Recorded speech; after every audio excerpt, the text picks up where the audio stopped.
This is the Ford F-150 Lightning.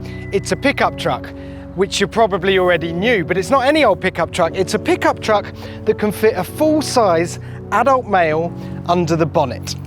Any guesses why that might be? That's right, this is an all-electric version of America's best-selling truck for the last 45 years. In a good year, Ford sells close to 1 million of its F-Series trucks and turns over around $40 billion in the process. It is an absolute titan and crucial not just to Ford's balance sheet, but the US economy as a whole. All of which means messing with the formula like this, it's kind of a big deal. But Ford knows that, which is why it's gone fully overboard to try and win over the F-150 faithful and stay ahead of rivals that are popping up all over the place, like the Hummer EV, the Chevy Silverado EV, the Rivian R1T. So this thing is the fastest, the torquiest, the most powerful F-150 ever made. It's faster even than the F-150 Raptor. And it's those kind of words that get Americans very excited indeed. The problem is, dazzling Silicon Valley types who are fed up of waiting for their non-existent Tesla Cybertruck to turn up is the easy part. The tricky part is winning over the core audience for the F-150, which is why we're here in Texas, proper truck country. 1 in 5 F-Series trucks that are sold in Texas. So the question is America even remotely ready to go EV? So, here's the plan. We're starting in Austin and heading 150 miles north to a small town just outside Dallas, to an event where I'm hoping we can gauge some proper all-American opinion. Tomorrow, we'll loop back down south just outside San Antonio and test this truck's lifestyle credentials with a spot of EV camping. But first, some miles to cover.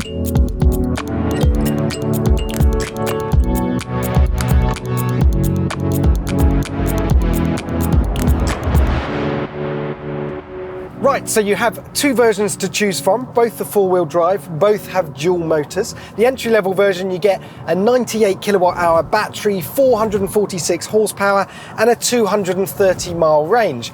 But we have the extended range version, so we've got a whopping 131 kilowatt-hour battery, we've got 572 brake horsepower, and a 320-mile range. Except we don't, because this is the top-of-the-range blingy platinum version, which gets so much kit and 22-inch wheels and basically an abattoir of leather in here that range drops down to 300 miles. Both versions get 775 pounds-feet of torque, and get this version will do 0 to 60 in about 4.3 seconds, which is just preposterous for something that is roughly the size of a small planet. And yes, I know that neck-snapping EV acceleration is neither new nor clever nor interesting these days, but we might as well have a go, won't we? Let's slow down a bit. You can hear the propulsion sound, a bit like the Mach-E. You get some fake noise pumped in, but my word, that is quite a lot of momentum gathered in quite a short amount of time. And then you get to the other side of this car's character, because when you're driving down these arrow straight interstates that connect America, it's just a lovely way to travel. It's comfy, it's smooth, it's quiet, the ride feels plush, and it has a bit of an ace up its sleeve, something called Blue Cruise, which is basically advanced cruise control that lets you take your hands off the wheel. So if I set the cruise control and it decides it's a safe bit of motorway, yep, there it is, look, it's flashed up, hands-free, the whole dash has gone blue, and that means I can take my hands off until the computer deems that we've come to a tricky intersection and it needs a bit of human intervention. The only catch being there's a camera here in the dash and it's looking at my eyes, and if I take them off the road to look at my phone or look across at you, the camera, then it knows that and it will tell me to get my eyes back on the road and take control of the wheel. So I'm going to look straight ahead, dead ahead, kick back and just relax. This is lovely. Could get used to this. Our first charging stop then. Where else but Walmart, where they all seem to have 350 kilowatt Electrify America chargers. Non-Tesla rapid chargers aren't exactly rife around these parts, but find one and it should charge at up to 150 kilowatts, so 15 to 90% in around 40 minutes. Get Ford's Charge Station Pro wall box installed at your house and it will charge up the extended battery version in about 8 hours. It'll also turn the car into a power station in the event of a power cut, which apparently is a regular occurrence around these parts, feeding energy back into your house to keep the lights on for up to 3 days or 10 days if you ration the power. Quite literally, this is the apocalypse-proof car. You see, that's the thing about a 40-minute EV charging stop, isn't it? Always end up with some things you don't need.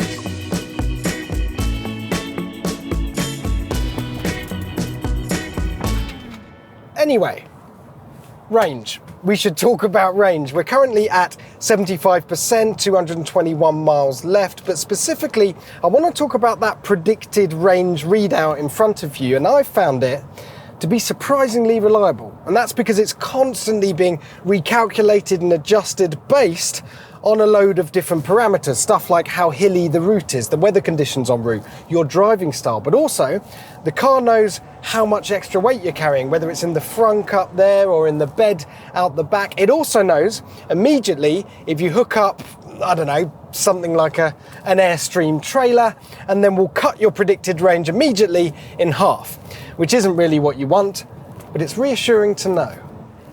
And then we arrived at a town called Cleburne, 50 miles outside Dallas, and the American Patriot Music, Car and Truck Festival. If ever there was a tough crowd for the F-150 Lightning to impress, this is it.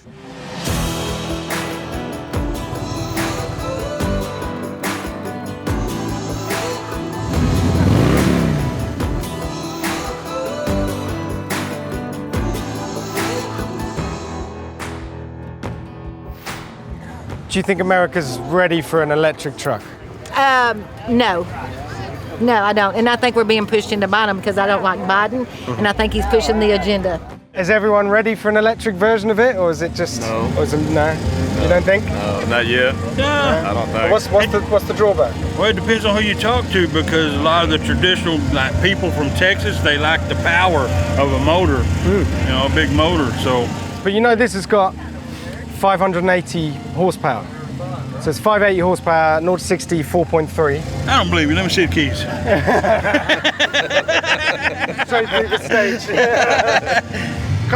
It's pretty obvious you don't think America's ready for this, do you? I mean, No way.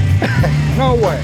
I mean, yeah, for a city slicker type person, yeah, you know. Yeah. I mean, it might work all right for them, but Yeah. if you live out here in BFE, Texas, I mean, and you're out working on a ranch and stuff like that, Yeah, there's no way this thing's even close to being useful. To me, it doesn't make any sense to go electric because there's not enough places to charge. And then how are you generating electricity to begin with? You got to use everything coal, nuclear, and you know, wind, you know, whatever. So how much do you think this costs to like charge up? Because we charged it up today. And you have to pay to charge them up. Yeah. How many miles will you get on a charge? Yeah, 300. 300, so what do you, Yeah. 50 bucks? 20 bucks. 20 bucks? Yeah. 20 bucks on a So charge. now you're like, gas prices are through the roof. Yeah. Maybe it's worth it. So. Yes, but isn't this all part of pushing us toward electric? Look, you Isn't tell that me. why Look, it's happening? Do you want an electric truck? Do you think America wants an electric truck, or you feel like you're being pushed towards it? I feel like I'm being pushed toward it, really. Yeah. With the current, and you know, and I know maybe you keep up with it, but our administration will last for 2 more years, and then, you know, no telling what'll happen. That's what it's my diesel truck right now, I put $125 and I get a half a tank. You know, so I can only go like 325 miles and I got to fill it up again, or put another 125 in it.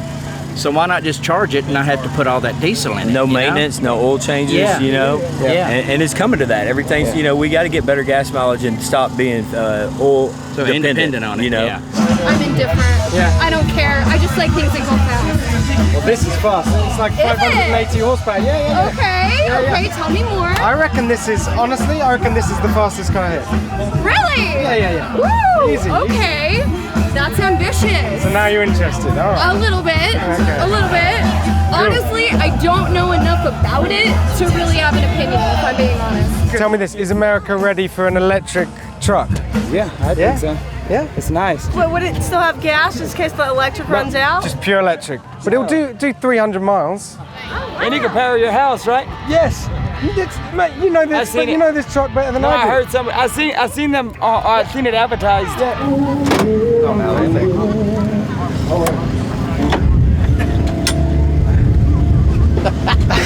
I'm not that old yet. So I'll use it then. I'll use the steps. I'm old school. I like the old. Yes, it's going to be hard for me. I'm 60. I'm almost 70 years old. Okay, so you know it's the deal. But the young kids, you're going to get better. You're going to get them along, going farther and farther and further. So you know, electrics are good. I worked for Fermi National Accelerator doing high energy physics research. So I'm always into new stuff. Top Gear doesn't really do consumer research, but I'd say that could have been a whole lot worse. Some opinion, it seems, is shifting. Just one thing left to do: grab some food, a glass of hooch, and call it a night. Right, new day, new plan. Americans love the great outdoors, probably because there's so much of it, but as a way of showing off some of this truck's quirks and tricks, we're going camping with an EV twist.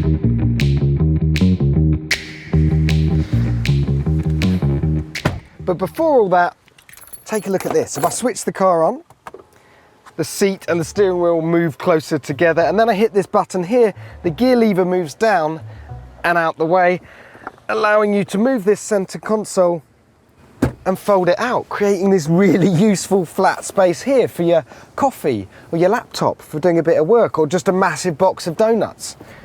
The screen, by the way, is an absolute beast. It's a 15.5 inch screen. It's the same one you get in the Mustang Mach-E. Now this is what you get on the top 2 spec levels. On the lower spec levels you still get a pretty big 10-inch screen across the top, and then physical audio and aircon controls underneath, which is arguably the better setup. In terms of driving modes, if I hit this little F-150 Lightning in the corner, this drops down and you can choose from normal, sport, off-road and tow and haul, and then there's a few extra settings here.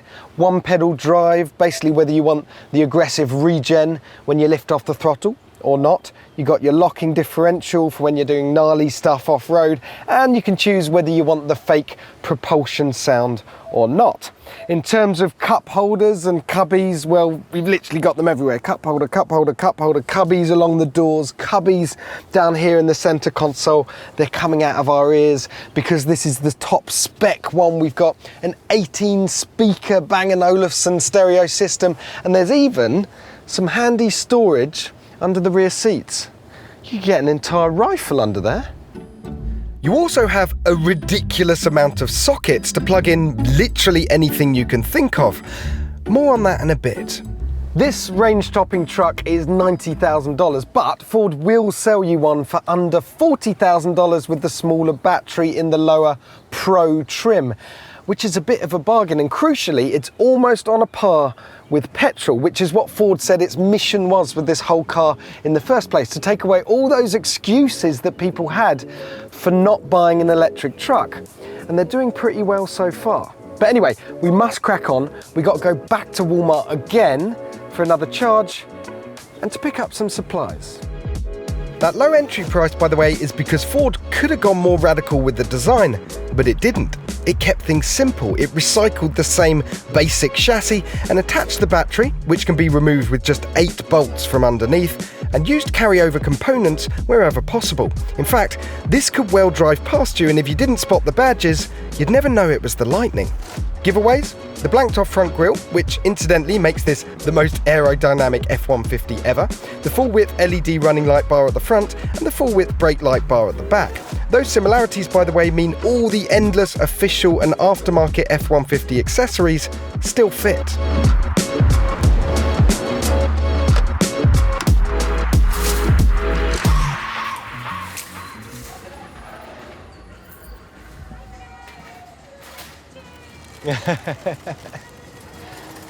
Well, that was fun, wasn't it? I think we got everything we need for camping. Just gonna lob my American flag in the back there. That'll do. I'm gonna put everything else in the frunk because I can, because you can get 400 litres of stuff under there. So that's actually more space than you get in the back of a VW Golf. But I also want to show you a really cool feature. This car has built-in scales. So whether you're loading up the bed or you're loading up the Mega Power Frunk here, it weighs it, tells you how much weight you got on board, but crucially, how close you are to the maximum payload. How cool is that? Before arriving at the campsite, just enough time to confuse everybody by slipping silently through Bucky's, the most supersized petrol station I've ever seen, and to take a diversion through hill country south of Austin to find some good roads. But while it accelerates like a sports car, it very much doesn't drive like one, as we discovered on the first twisty bit we came across. What a surprise, eh? The first thing you notice is wind noise. There's actually a fair bit of it once you get some speed up. But what do you expect? You're basically trying to push a barn door through the air. There's also quite a bit of shuddering through the chassis when you hit a bump, and the suspension has a lot to deal with. It's got quite a lot on its plate. So over the gentle undulations, it can get quite floaty. And then when you hit a big compression, you really feel the weight of this truck. Fortunately though, on the plus column, we've now got independent rear suspension. The first time you've ever had that on an F-150. It's largely down to the fact that you had to package the batteries and the motors down the center line of the car. But the benefit is when you turn into a corner and hit a bump, the back end doesn't skip and pogo around quite as much as it used to. Speaking of corners, yeah, they're quite interesting. I find myself feeling a bit sorry for that outside front tyre that's taking all the weight, but fortunately, they don't have many corners in America, so just take your time, sit back, relax, and enjoy the fact that this is by far the most luxurious truck I've ever been in. Unsurprisingly, with four-wheel drive, that locking rear diff, and loads of torque, this car is seriously good off-road. It's almost too good. It's a bit boring. It's just completely effortless.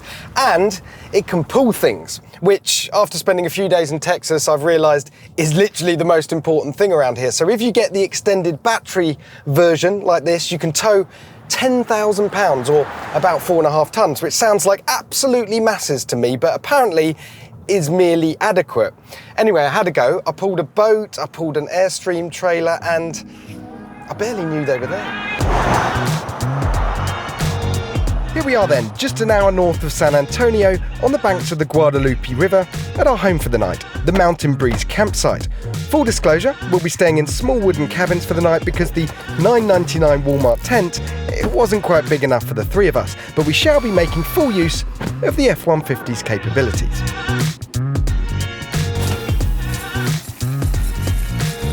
You see, the F-150 Lightning is basically just a massive power pack on wheels, which is why it's got all those power points that we looked at earlier.